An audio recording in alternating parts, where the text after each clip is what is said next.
Hello, this is Mel. Thank you for meeting me in my scrap room.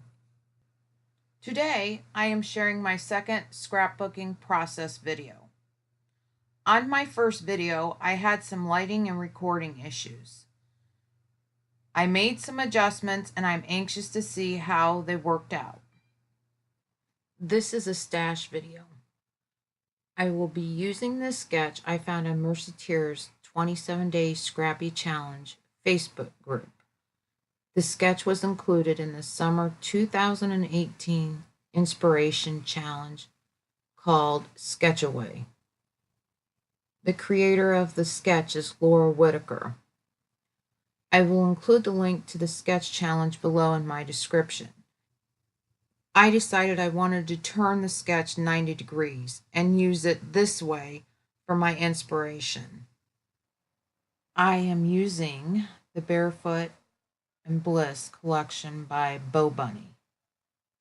Another oldie but goodie dated 2011.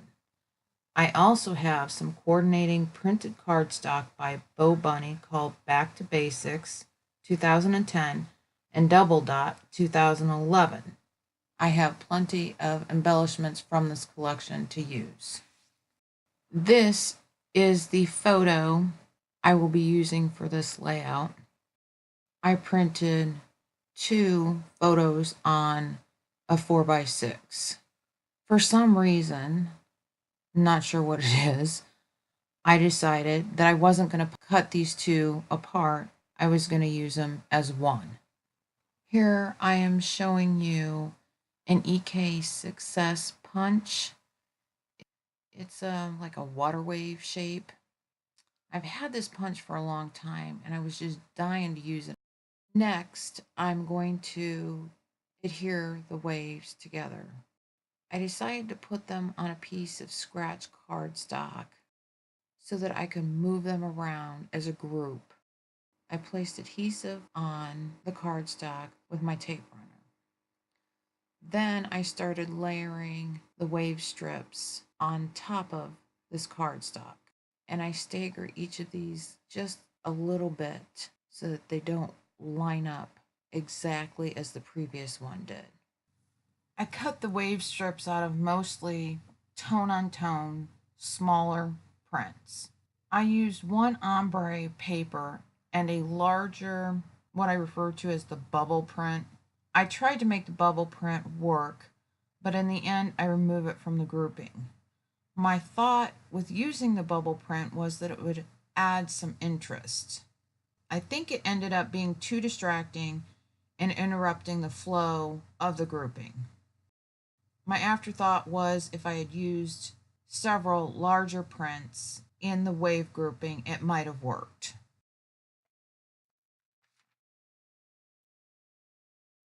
While we're waiting for something exciting to happen, let's talk about sketches. Sometimes I use them, sometimes I don't. I feel like my environment tends to dictate whether I'll use one or not. I use them most when I'm having a creative block or I'm distracted. If it's noisy or I'm gabbing, a sketch is pretty much a necessity for me to get anything done. My creative juices tend to flow much better when it's quiet or I'm by myself. Sometimes I start the process by following a sketch, but I don't always finish using the sketch. My creativity might kick in and just take over. Other times, an element or an embellishment or even a piece of pattern paper that I'm working with will inspire me to take a different path than the sketch I started with. That's exactly what happened in this process. This time, it was the paper I call the bubble paper, which I did check the manufacturer's strip, and the paper is actually called Barefoot Bubble, so that's good. I do love using sketches. When I do use them, I tend to scrap faster and fuss less. How often do you use sketches? And when do you use them? leave a comment, let me know. You have been watching me fuss with my photo mat for a bit. For my first attempt, I used several different prints and smaller mats to create a staggered layer mat that looked like this. After placing this on my wave strip, I didn't like it. I felt like it blended in with the waves and I lost both the staggered layered mat effect as well as the shape of the wave in the strips. So for the second attempt, I used 3 different prints. Each layer of the mat had a complete 4-sided border around the photo.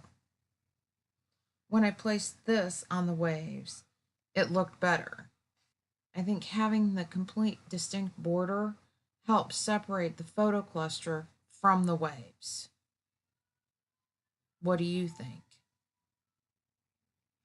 I take a quick peek at my sketch, then I put some washi tape on the back side of my wave strips just to make sure they stay together as a group.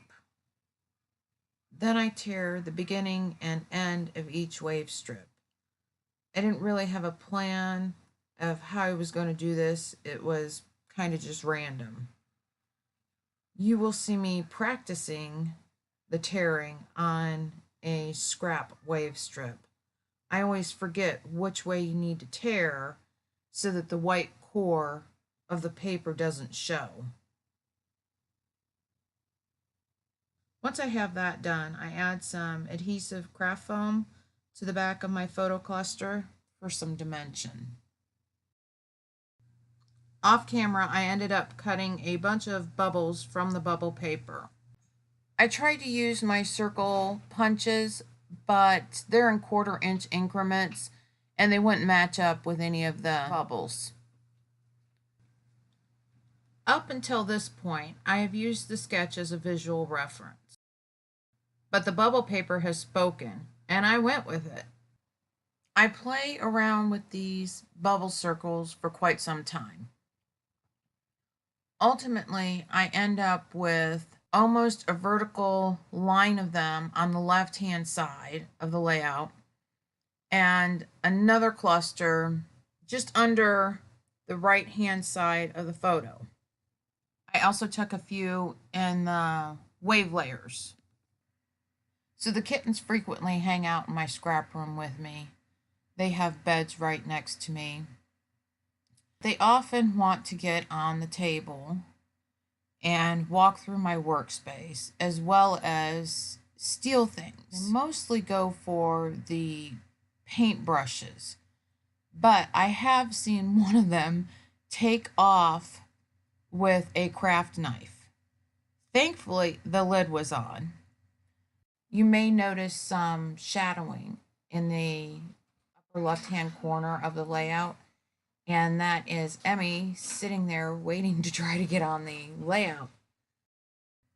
I usually set the spray bottle there to deter her from walking in or on either my computer or the layout. Once I have all the bubbles where I want them, I use a pencil to do some light tracing where they will sit. If I don't do this, I tend to forget where I wanted them when I pick them up to apply the adhesive. I prefer to use my phone to take a picture that I can reference, but I'm using my phone to record. I'm using 2 different foam pop dots. One is thicker than the other. Not sure you can tell the difference in the completed layout, but it's a habit. Then I adhere my wave strip to the background so that I can continue adhering the rest of the bubbles.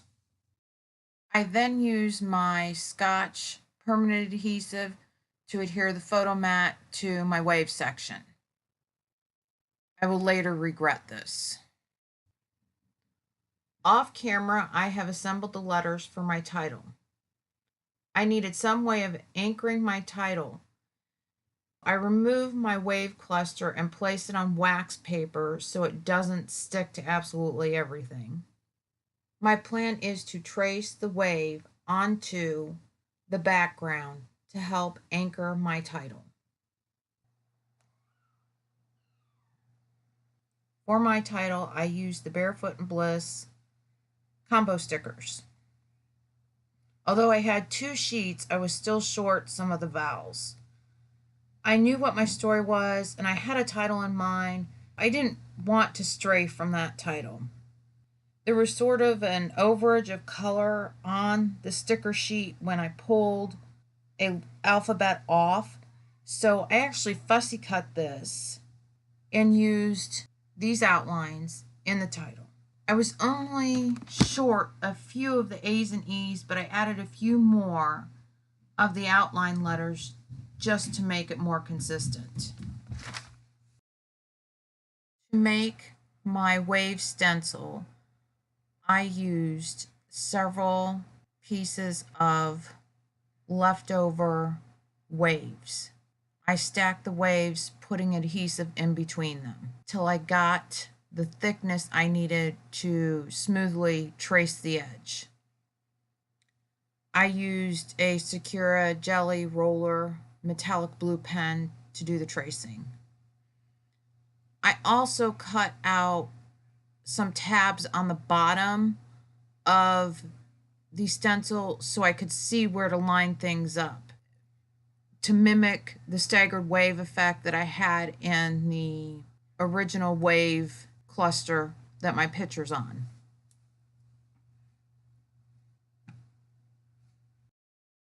I was using a heat tool to dry the ink both on the stencil as well as the background, so I wouldn't smear it. When I did this, it heated up the adhesive in the layers of the stencil that I created. When I did this, it heated up the adhesive in the layers of the stencil that I created. Sorry, I skipped ahead at certain points in this process. If I didn't, the video would be extremely long and I would run out of things to talk about. I traced the waves on both the top of the page where I plan to put my title and the bottom where I will add my journaling.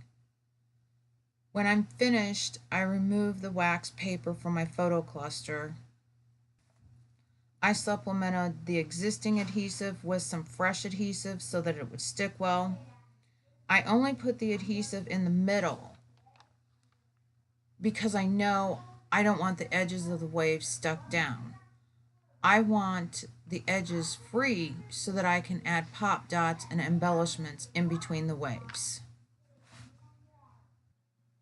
Here I have started working on embellishing the layout. I will not be able to show it all to you because I either lost some of the footage or I didn't record it. For my embellishments, I used fish stickers, chipboard fish word stickers, glitter brads, and some circular word brads. I tried to tuck some of the embellishments in between the layers of the waves to add depth and interest. I also committed to my title placement. I felt the title got lost on the page, so I did some drop shadowing, which helped a lot. I used a small black Faber-Castell Pitt pen for the drop shadowing on the letters. I also added some pop dots behind some of the waves to mimic movement in the real water. As you can see by my completed layout, I did journal and I added a date stamp. While we wait for the slideshow to start, I can give you the story behind these photos since I have not done that yet. These pictures are of my son, who is 9. My nephew, who's 22, lives with us. Both the kids needed haircuts this spring.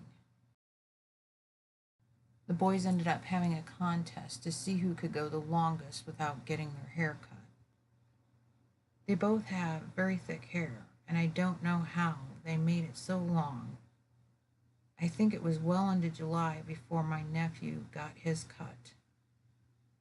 My nephew has tight curls and had not gotten his cut for almost a year. He prefers to wear his hair up in a man bun.